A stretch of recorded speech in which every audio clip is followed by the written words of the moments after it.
Yo te preguntaría a ti, hermano, ¿cuántas veces te enojas a lo largo de la semana o algunos quizá a lo largo del día? Todos nosotros en algún momento de nuestras vidas nos hemos enojado.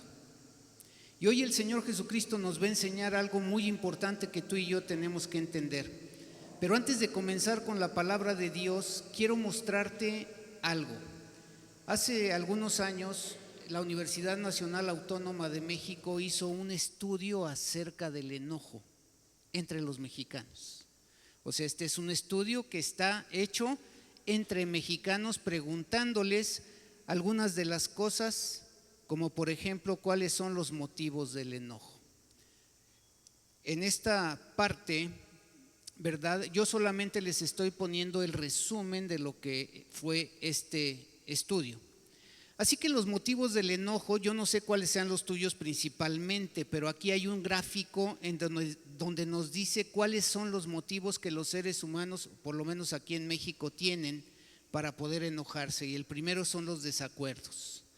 Personas que difícilmente se pueden poner de acuerdo con otras la frustración, ¿no? A veces nuestros hijos se sienten frustrados cuando no les damos un permiso de hacer algo. Para otros la falta de respeto. La gente siempre está exigiendo que nosotros la respetemos. La siguiente es la ofensa y la agresión. A veces lo que nosotros hacemos no le agrada a algunas personas o se sienten agredidas. Yo les digo que a veces las personas piensan que como la manera que yo hablo, creen que estoy enojado, pero no es así, es parte de mi contexto, del bagaje que yo vengo arrastrando a lo largo de mi vida, porque pues yo no tuve mucho cariño cuando era niño, entonces a mí me costó mucho trabajo realmente. Por ejemplo, yo jamás me podría haber imaginado estar aquí enfrente de un público o poder tener una relación con personas, porque era yo totalmente antisociable. Y ese es el punto, ¿no? A veces cuando nosotros hablamos de la forma en la que nosotros vivimos. Estuve internado la secundaria, después estuve en el pentatlón y en la marina. Así que, aunque no tuve una disciplina en mi hogar, así como tal, sí la tuve por fuera. Y esa es la razón por la cual soy como soy. Pero Dios ha hecho algunos cambios en mí, créanmelo, a veces de una manera difícil. Y después el último, el que más pueden ustedes ver, es la injusticia. Muchas personas están enojados porque hay injusticia o sienten que hay injusticia en nuestras vidas, nuestros propios hijos. ¿Cuántas veces ustedes no han escuchado, es que esto es injusto? ¿Cuántas veces? Y finalmente muchas personas también en este mundo sienten que están viviendo una injusticia. Después, en este estudio, la Universidad Nacional preguntó con quién se enoja la gente. Y este es otro de los puntos importantes, el poder saber lo que piensa la generalidad de las personas. Las personas se enojan con amigos, obviamente por su relación interpersonal, con compañeros de trabajo, con compañeros de escuela, podríamos pensar también con hermanos de nuestra iglesia. También se enojan con su pareja romántica, que puede ser su esposo, o sea, su cónyuge, puede ser el novio o puede ser tal vez alguna persona con la cual tengan un romance, incluso fuera del matrimonio. También se enojan con desconocidos, gente que realmente no te conoce, y es así, ¿no? O sea, hay veces que el enojo puede llevar a situaciones terribles. Hace aproximadamente un par de meses o 2 o 3 meses, porque a veces uno pierde de verdad el sentido del tiempo, mi esposa vio una pelea aquí saliendo del fraccionamiento. 2 carros, ¿verdad? Las personas que estaban adentro, no sabemos exactamente qué pasó, ella no supo qué pasó, pero hubo tal enojo en ambas partes que comenzaron a pelearse a golpes, incluso las mujeres. Después unos de un carro comenzaron a golpear el carro, rompieron el parabrisas y muchas cosas. Y a eso precisamente nos puede llevar el enojo. Pero lo que sí también es importante ver en esta estadística que hoy les presento es que muchas de nuestros conflictos, o la mayoría de todo lo que ustedes están viendo con quién se enoja la gente, es con los familiares. con las personas que están más cerca de nosotros. Entonces, por esa razón es que nosotros tenemos que entender con claridad a qué se refería el Señor Jesucristo con esto del enojo y qué fue lo que Él nos va a enseñar el día de hoy acerca de esto. Y después, bueno, las siguientes estadísticas que yo traigo, así nada más puse unas cuantas, acerca de las causas, ¿verdad? La primera causa son los desacuerdos y ahí está, como ustedes pueden ver, amigos, compañeros, pareja, pero siempre los desacuerdos mayormente son con la familia. Y tal vez tú deberías de preguntarte si en tu casa hay una situación así similar a esta.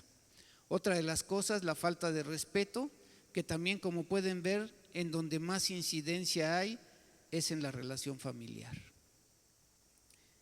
Y por último, en la frustración. En la frustración muchas veces está más que en todas las demás en la pareja. Mucha gente se frustra porque no conocía a su esposa o a su esposo. ¿Se acuerdan? Hay un dicho mexicano que dice: vive con Andrés un mes y sabrás quién es. Y entonces a veces hay frustración porque las personas realmente, cuando estás de novio, presentan una cara que es diferente a la que realmente son. Por eso yo, cuando tengo pláticas con matrimonio, les digo: tú te casaste con 3 personas diferentes. La primera es la que tú creías que era. La segunda es con la que realmente es. Y la tercera es en la que se ha convertido después de haberse casado contigo. Esas son las 3 personas. Pero ahora sí, vamos a nuestro pasaje del día de hoy. Si alguien necesita una Biblia, por favor levante su mano, porque esto no va a aparecer en la pantalla. Lo vamos a leer directamente de la Biblia. Acá al frente, allá hay 2, a Juanito y a Gonzalo. ¿Alguien más necesita Biblia? Levante su mano. Ok. Y vamos a abrir nuestra Biblia ahí en ese pasaje que están ustedes viendo, Mateo 5 del 21 al 26. Acá adelante, por favor.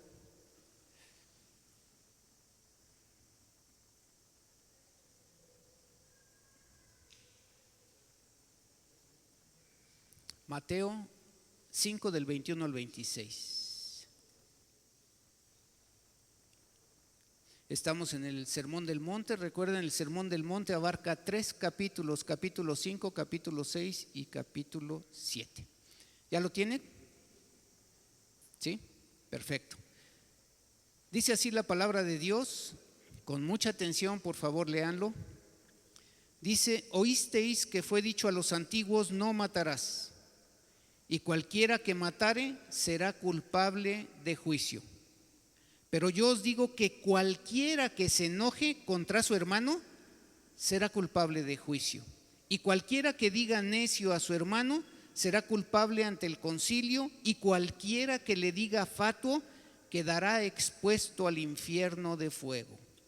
Por tanto, si traes tu ofrenda al altar y allí te acuerdas de que tu hermano tiene algo contra ti, deja allí tu ofrenda delante del altar y anda, reconcíliate primero con tu hermano y entonces ven y presenta tu ofrenda.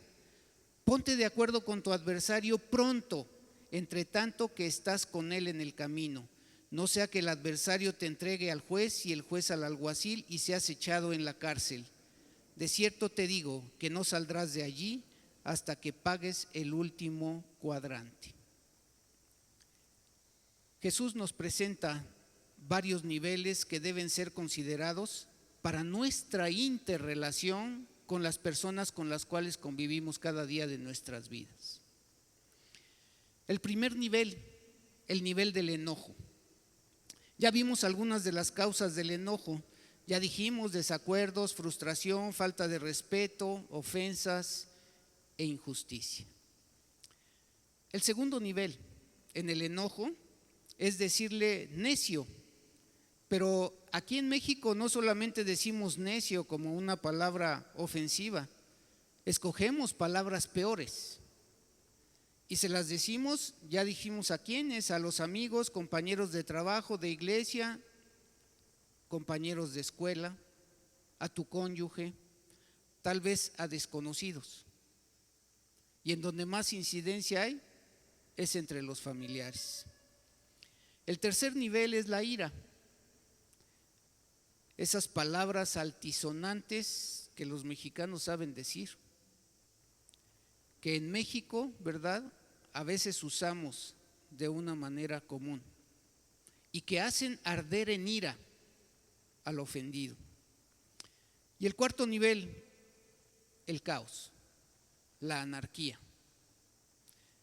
Y esto, queridos hermanos, tenemos que meditar que puede traer consecuencias, y consecuencias terribles, como el asesinato o el suicidio. Una persona sin Cristo, te quiero decir que no tiene freno y es capaz de cualquier cosa. Cristo expone la ley en algunos de sus puntos particulares y te quiero decir que no añade nada nuevo, sino que limita y restringe algunas cosas de las que en aquella época se habían abusado. Y en cuanto a los preceptos, a las normas establecidas, muestra el Señor Jesucristo una extensión, una profundidad y la necesidad estricta de poder cumplir esos preceptos en su naturaleza espiritual. En otras palabras, el Señor Jesucristo está atacando las raíces del pecado. En estos versículos explica el Señor Jesucristo el alcance de la ley del sexto mandamiento, de acuerdo con su verdadero objetivo. El mandamiento mismo, como decía, oíste, ¿verdad?, que fue dicho a los antiguos, no matarás. Ese es el mandamiento que los fariseos, ¿verdad?, promulgaban. Las leyes de Dios no son nuevas, tampoco son extrañas, sino que fueron dadas a los antiguos, pero que son de tal naturaleza que no se habían vuelto ni anticuadas ni obsoletas. De hecho, este mandamiento es un mandamiento que lo seguimos teniendo aún en nuestras leyes. Aquí se prohíbe matar, esto es, prohíbe el suicidio, prohíbe el asesinato y prohíbe también realizar cualquier acto que se pueda asemejar a esto. La ley de Dios, que es un Dios de vida, es una barrera de protección para ti y para mí. No sé si te queda bien claro, pero Dios, queridos hermanos, protege nuestras vidas. Así que en la exposición de este mandamiento, con lo que los fariseos se contentaban, solamente decían: si tú matas, te conviertes en reo de juicio. Y lo que va a pasar, ¿verdad?, es que si tú matas, pues te van a matar, porque esa era la ley. Si tú matabas, te mataban. Pero esta redacción que ellos hacían de este mandamiento era totalmente defectuosa, ya que insinuaba que la ley del sexto mandamiento era solamente externa. No prohibía el acto mismo, ¿sí?, que viene de adentro de la persona, porque no ponía freno a las pasiones de los seres humanos. Pero la Biblia es tan maravillosamente sabia que nos dice, por ejemplo, en el caso de Santiago, escribió estas palabras en donde nos aclara de dónde vienen los conflictos, de dónde vienen las guerras, de dónde vienen tus pasiones. Y dice aquí Santiago 4:1, ¿de dónde vienen las guerras y los pleitos entre vosotros? Y hace una pregunta para ti y para mí esta mañana. ¿No es de vuestras pasiones las cuales combaten en vuestros miembros? ¿Cuáles son esas pasiones? Esas pasiones que resultan en una gratificación del deseo pecaminoso. Yo no sé si te has dado cuenta o a lo mejor a ti te ha pasado, pero hay veces que cuando estás en un conflicto y en una tremenda discusión en donde la gente comienza, ¿verdad?, a levantar la voz, a veces pareciera ser como que sentimos placer, especialmente cuando vamos ganando. Y seguimos, ¿verdad? Y seguimos cada uno de nosotros sin control y sin un límite. Por eso, ¿cuál fue el error fundamental de los fariseos? El no poder entender que el Señor Jesucristo prohíbe los malos pensamientos. Ese pensamiento pecaminoso que provoca esa ira, ese pensamiento pecaminoso que provoca tu enojo. Dice ahí en el versículo 22, pero os digo que cualquiera que se enoje, ahí está el punto. Eso es lo que el Señor Jesucristo estaba diciendo. Cualquiera que se enoje contra su hermano, dice aquí, será culpable de juicio. Por tanto, las personas que se enojan quebrantan el sexto mandamiento. Por otro lado, también te puedo decir que el enojo es una pasión natural. Y también quiero decirte que puedes entender que hay veces el enojo es legítimo. La Biblia te permite enojarte. Ve lo que dice Efesios 4:26. Airaos. Airarse quiere decir, puedes caer en ira, pero hay un límite. Dice, pero no pequéis. Y además hay algo muy claro que el Señor Jesucristo nos está mostrando esta mañana. Dice, no se ponga el sol sobre tu enojo. ¿Qué quiere decir esto? Bueno, la palabra irar quiere decir desencadenar ira. Y el Señor Jesucristo se enojó. Yo no sé si ustedes recuerdan esa parte, no sé si vieron la película de Mel Gibson, en donde cuando el Señor llega al templo, ¿verdad? Y ve y comienza a ver a los cambistas. No sé si tienes idea de lo que es un cambista. Lo que sucedía en aquella época es que la gente tenía que caminar muchos kilómetros para acudir al templo y poder presentar sus ofrendas. Esas ofrendas que eran machos cabríos, eran borregos, un par de tórtolas o era harina, ¿sí? Varias cosas en donde cuando ellos llegaban, pues resultaba, ¿verdad?, que de acuerdo al criterio de ellos decían, no, este macho cabrío no sirve porque tiene una patita ahí medio de color, o ese borrego está muy flaco, o estas tórtolas, mira, ya están casi muriéndose. Y entonces lo que hacían ellos es que cambiaban o vendían. Cambiaban el animal, les daba uno que supuestamente sí cumplía con los requisitos, ¿verdad? Y entonces el Señor Jesucristo, cuando se dio cuenta de eso, algunos teólogos han dicho, esta es la ira santa. Se enojó con ellos, hizo una especie de látigo y comenzó a volcar las mesas. ¿Qué pasa? Todos nos hemos enojado a veces con razón o sin razón. Pero hay una instrucción que nosotros debemos de respetar para poder estar en paz y solucionar cualquier conflicto. La Biblia dice que no se ponga el sol sobre tu enojo. ¿Qué quiere decir? No te vayas a la cama hasta en tanto no hayas solucionado el problema. Pero te quiero decir algo. Cuando tú, hombre o mujer, te enojas sin causa, es pecado.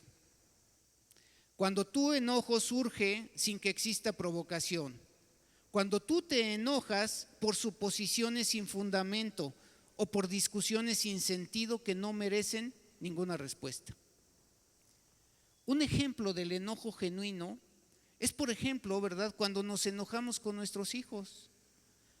Porque nuestros hijos, ¿verdad?, si no haces lo que tú les dices y aparte se rebelan en contra de ti, pues yo no sé ustedes, pero pues a veces nuestros hijos nos sacan de nuestras casillas y nos enojamos. Y a veces les damos vara y a veces nos excedemos. Por esa razón, la Biblia siempre nos va a poner límites, siempre va a poderte decir exactamente cómo debes de hacer las cosas. Por eso en el libro de Efesios, que es un libro que habla de la familia, dice algo muy importante, dice, y vosotros padres no provoquéis a ira a vuestros hijos, sino criadlos en disciplina y amonestación del Señor. Y es a veces que, como el anuncio que salía hace algunos años, tenemos que contar hasta 10, ¿no?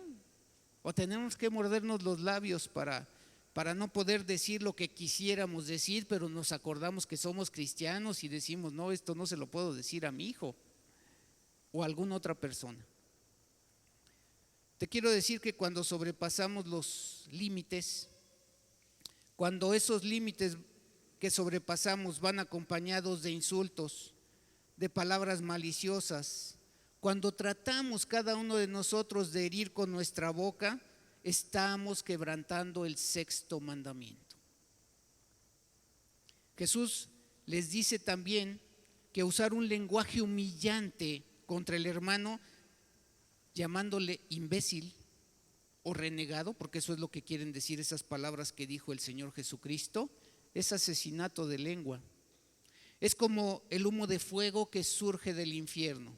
La palabra necio viene de la palabra raca, que es una palabra de desprecio nacida de orgullo y equivale a imbécil o mentecato.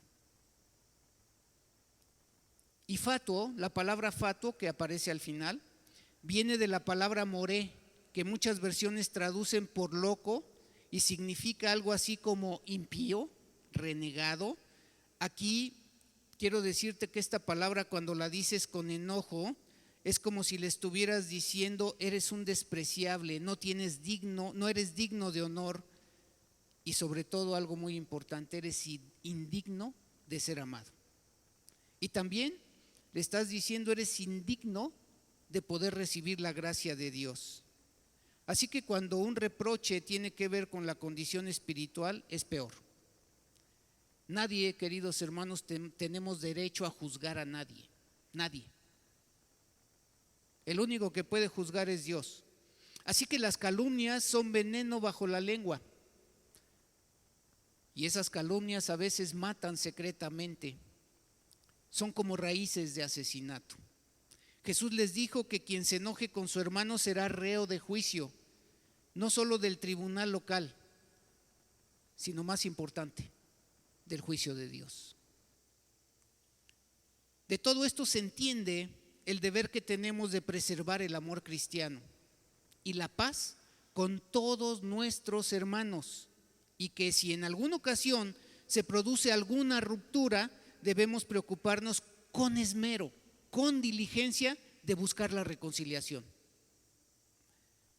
Piensa en este momento, hermano, hermana, ¿cómo está tu corazón? ¿Quién te vino a la mente después de escuchar estas palabras? ¿Hay alguien con quien todavía estás enojado, peleado?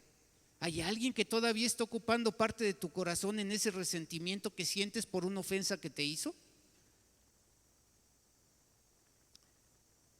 Porque si tú estás sintiendo eso, estamos completamente indispuestos para poder tener comunicación o comunión con Dios.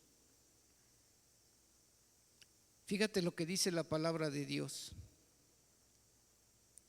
Dice: por tanto, si traes tu ofrenda al altar y allí te acuerdas de que tu hermano tiene algo contra ti, deja ahí tu ofrenda delante del altar y anda y reconcíliate primero con tu hermano, y entonces ven y presenta tu ofrenda.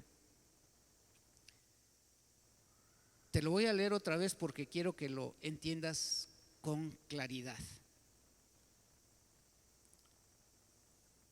Dice: por tanto, si traes tu ofrenda al altar, te paraste ahí enfrente y estás a punto, ¿verdad?, de dejar tu ofrenda o tu diezmo, pero ahí te acordaste de que sigues teniendo resentimiento, de que alguien te odia, de que alguien te desea el mal. Dice ahí: ponla ahí en la mesa, no la pongas en el alfolí, déjala por un lado. Y saliendo de aquí, ve y reconcíliate con esa persona. Porque te quiero decir algo, no sé si lo entiendas. Dice: si te acuerdas que tu hermano tiene algo contra ti, o sea, tú eres el ofendido. No está diciendo: oye, si tú ofendiste a alguien, saliendo de aquí ve y ofrécele una disculpa, pídele perdón y reconcíliate con él. No, te le está poniendo más difícil. Si alguien tiene algo en contra de ti, no importa que tú seas el ofendido, saliendo de ahí, ve y reconcíliate con esa persona, aunque tú seas el ofendido. Eso es lo que el Señor Jesucristo nos está diciendo. Por eso es un punto importante que tú y yo tenemos que entender. Por esa razón, tanto la ofrenda como la Santa Cena, te quiero decir, y perdóname que te lo diga, pero no va a ser agradable a Dios si tú no tienes limpio tu corazón. ¿Cómo puedes recibir la Santa Cena, verdad, sabiendo que hay algo, resentimiento, odio en tu corazón?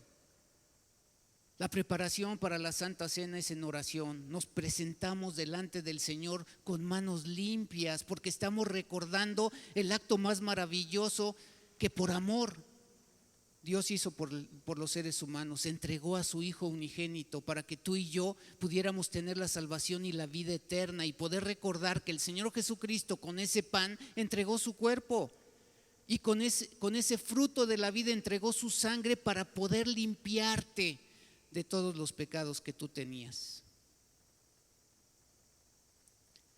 Ahora bien, cuando todavía hay un conflicto entre ti y otra persona, ese conflicto se puede agravar. Tú no sabes lo que va a pasar más adelante. Por esas razones que te tienes que esmerar saliendo de aquí, de poder ir y reconciliarte con esa persona. Por eso es que el Señor Jesucristo también dice estas palabras, ¿no? Dice, ponte de acuerdo con tu adversario.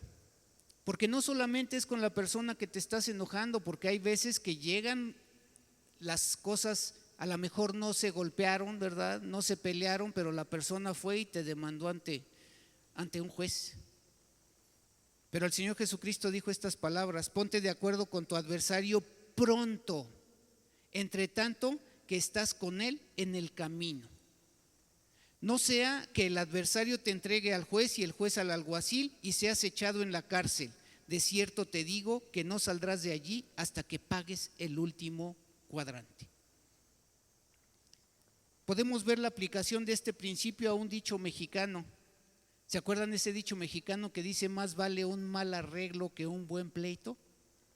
Ese dicho en el cual nos está diciendo, nos está mostrando que no importa que pierdas parte de lo que estás demandando, pero que va a ser más difícil que llegues a un juicio, a ese áspero camino, porque además te va a salir muy caro.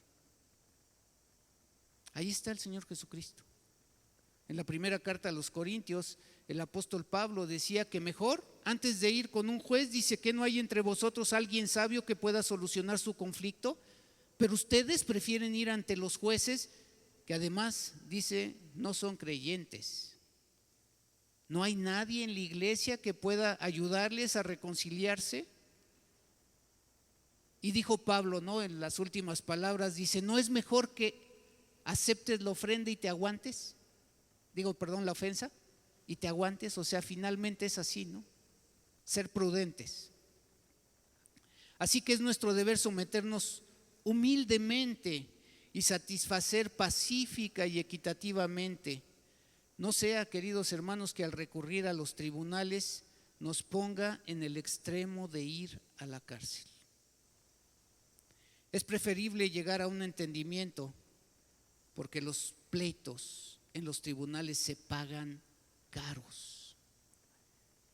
La cárcel es un lugar incómodo para los que son llevados allá por su orgullo y por su insensatez. Quienes continúan en estado de enemistad con Dios, la palabra de Dios es clara, están continuamente expuestos a ser arrestados por su justicia, y el infierno es la cárcel en la que serán arrojados los que continúen enemistados con el Señor, los que no se han arrepentido genuinamente. No matarás fue el sexto mandamiento de la ley moral de Moisés y tenía el propósito de asegurar el respeto por lo sagrado de la vida. Así que Jesús lleva el asunto a la condición del corazón, donde nacen los actos violentos. Y lo hace para que entendamos que nuestra justicia debe ser superior a la de los fariseos, como lo dijimos la semana pasada. ¿Qué hace el enojo en ti? Lo más importante que tú y yo debemos de entender esta mañana es que el enojo se lleva la paz, tu paz. Así que hay dos cosas que nunca van a andar juntas: el enojo y la paz. ¿Por qué? Porque el enojo reemplaza la paz. Hay familias cuyos miembros caminan como en un campo minado. Cualquier cosa que se diga puede ser una mina. Y la víctima que pise la mina será el blanco del enojo de la persona que siente ira en contra de ella. Y se enoja con frecuencia por cualquier cosa. Mira lo que dice Eclesiastés 7:9. No te apresures en tu espíritu a enojarte. Grábate estas palabras. No te apresures en tu espíritu a enojarte. ¿Por qué? Porque el enojo reposa en el seno de los necios. Te voy a compartir 7 características, ¿sí?, que son la consecuencia del enojo. La primera es que se pierde la paz. La segunda es que el enojado comete errores al estar haciendo cualquier actividad. ¿Por qué? Porque no se concentra bien en lo que está haciendo y lo hace de mala gana. ¿Por qué? Pues porque está atado, ¿no? O sea, decíamos que a veces la ofensa lo que hace es que nos esclaviza a cada uno de nosotros. Y te esclaviza de tal manera que no te puedes concentrar en lo que estás haciendo por estar pensando en lo que te hicieron o en lo que hiciste. Número 3, el enojo nos hace decir cosas que de otra manera no se dirían y generalmente son cosas que hieren. 4, el enojo trae más enojo. El Señor Jesucristo, según dice en el libro de Hechos, dijo que lo que sembremos es lo que vamos a cosechar, pero multiplicado, ¿no? Cuando tú siembras una semilla, pues sale un árbol. 5, el enojo crea contiendas, va a estar provocando conflictos continuos. 6, el enojo revive problemas antiguos. ¿No te ha pasado que por eso a veces decimos que nuestras esposas se convierten no en histéricas, se convierten en históricas porque te recuerdan todo lo malo que hiciste? O alguna persona que esté enojada con otra te dice, pero hace 3 años tú, ¿te acuerdas a las 6 de la tarde que estábamos ahí lo que me hiciste? Me dijiste que tenía yo cara de papa. Y ahí está, ¿no? Recordando todo lo que pasó en la antigüedad. Y número 7, el enojo atrapa a la gente y los puede tener así horas, días, meses y a veces hasta años, cuando las personas son sumamente rencorosas. Por eso la Biblia nos enseña un principio que debemos hacer la regla de nuestro matrimonio. Te voy a volver a leer Efesios 4:26 en una versión moderna, para que tú la anotes aquí en la tabla de tu corazón y te acuerdes de esto. Dice este pasaje hermoso que yo les quiero decir, yo he tomado la decisión de hacerlo una regla de mi vida, una regla de mi matrimonio. Dice aquí, además, no pequen al dejar que el enojo los controle. No pequen al dejar que el enojo los controle. Dice, no permitan que el sol se ponga mientras siguen enojados, porque el enojo da lugar al diablo. Hazlo una regla de conducta tuya. Es hora, queridos hermanos, de comenzar a desactivar esas minas de nuestro hogar, esas minas de nuestro corazón, en nuestro trabajo, en la iglesia. Y yo sé que lo primero que tienes que hacer es tratar de desactivar esas minas pidiéndole a Dios que te ayude, que nos ayude a saber en dónde están escondidas esas minas y poderlas desenterrar. Y a veces te quiero decir que el poderlas desenterrar y quitar va a causar dolor, pero es algo que es necesario que tú y yo podamos hacer. Te voy a decir por qué. Porque el dolor nos alerta de algo que está mal en nuestra vida. Es como cuando te vas a enfermar, te duele la cabeza o te duele el estómago. Pero te quiero decir que aunque tú sientas dolor al desenterrar esas minas, finalmente la medicina que te va a dar la sanidad en ti espiritualmente es poder pedir y otorgar perdón. Solo pregúntate algo, querido hermano, hermana. ¿Es tu casa o es esta iglesia un campo minado? ¿Cómo está tu relación con tu familia? La pregunta es, ¿cómo eres tú? ¿Sabio o necio? Dice Proverbios 12:16, el necio muestra enseguida su enojo. El prudente pasa por alto la ofensa. El prudente pasa por alto la ofensa. ¿Eres necio o eres sabio? Termino con esto.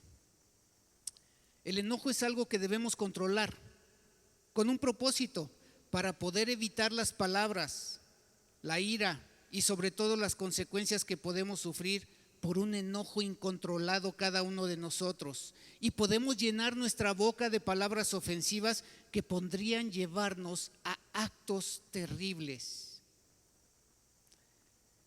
¿Qué quiere Dios de ti y de mí, querido hermano? Que seamos dichosos. Allí están, predicamos las 8 bienaventuranzas. Bienaventurados los. Dios establece una regla de fe y conducta para tu vida y para la mía. Dios quiere que tengamos gozo continuo. Pero te quiero decir algo muy importante esta mañana, no lo vas a lograr si tienes algo en contra de alguien o alguien tiene algo en contra tuya. El enojo es un pecado que no le agrada a Dios. Y tu ofrenda no va a ser agradable. Si tú tomas la Santa Cena, pues la verdad no va a ser una Santa Cena que sea digna. Primero necesitas reconciliarte con la persona. Tienes que quitar de tu corazón ese odio, ese resentimiento que todavía te sigue impidiendo tener esa paz de la que habla el Señor Jesucristo. Porque hay personas que dicen, no, es que ya lo perdoné. No te engañes. No es el simple hecho de que lo digas. El Señor nos está instando aquí a que vayamos con la persona y nos reconciliemos. Piensa con quién estás enojado y reconcíliate. Eso es lo que Dios quiere para ti y para mí. Esa persona, si sigue en tu mente y en tu corazón, finalmente no te permite tener una plena comunión con Dios, ni te permite limpiar verdaderamente tu corazón y sentirte liberado o liberada y lista para poder volver a amar. Te quiero decir algo, hermano, hermana. Si tú esta mañana te has dado cuenta que necesitas la reconciliación y deseas pasar aquí al frente a doblar tus rodillas para poder pedirle a Dios perdón o que te fortalezca para poder salir en este momento o cuando salgas de aquí y poder tener realmente el valor para poder ir y reconciliarte con la persona y poderte liberar de esa esclavitud que te sigue teniendo atado. Así que si alguien quiere pasar aquí al frente para que oremos juntos, reconózcalo y hágalo.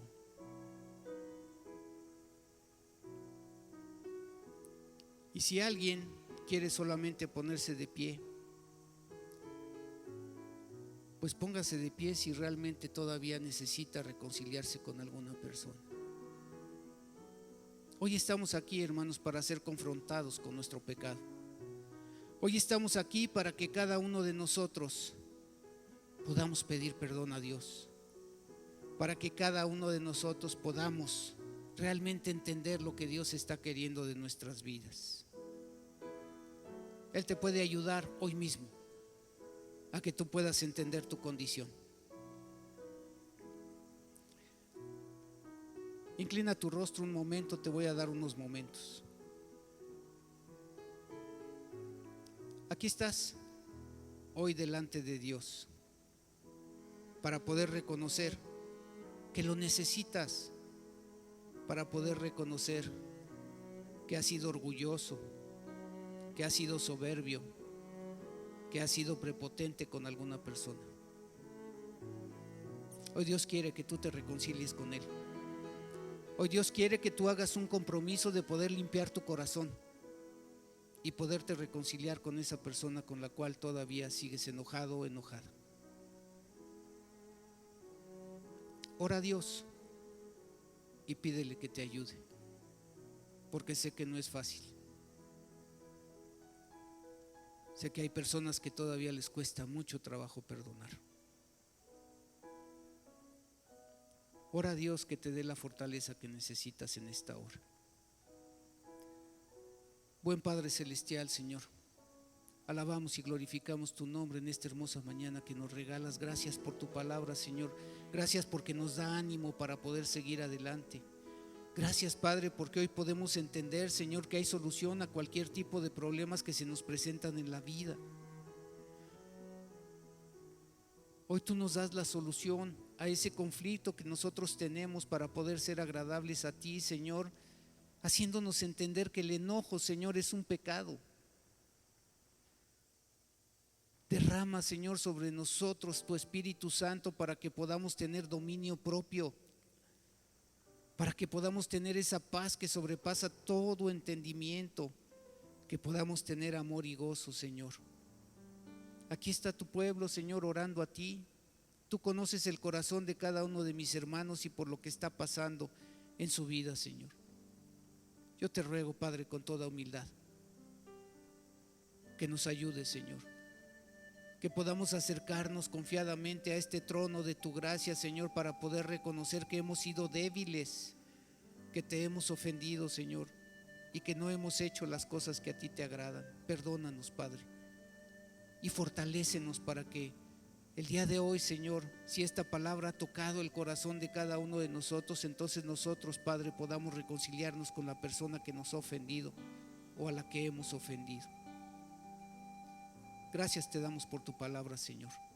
Bendícela en el corazón de cada uno de nosotros para que podamos seguir adelante en este tiempo que tú nos permites. Oramos a ti y te pedimos, Señor, por cada una de las oraciones de mis hermanos, que tú pongas atento tu oído y nos respondas conforme a lo que tú sabes que más nos conviene, conforme a tu buena y perfecta voluntad. Oramos a ti en el nombre poderoso de nuestro Señor y Salvador, Cristo Jesús. Amén.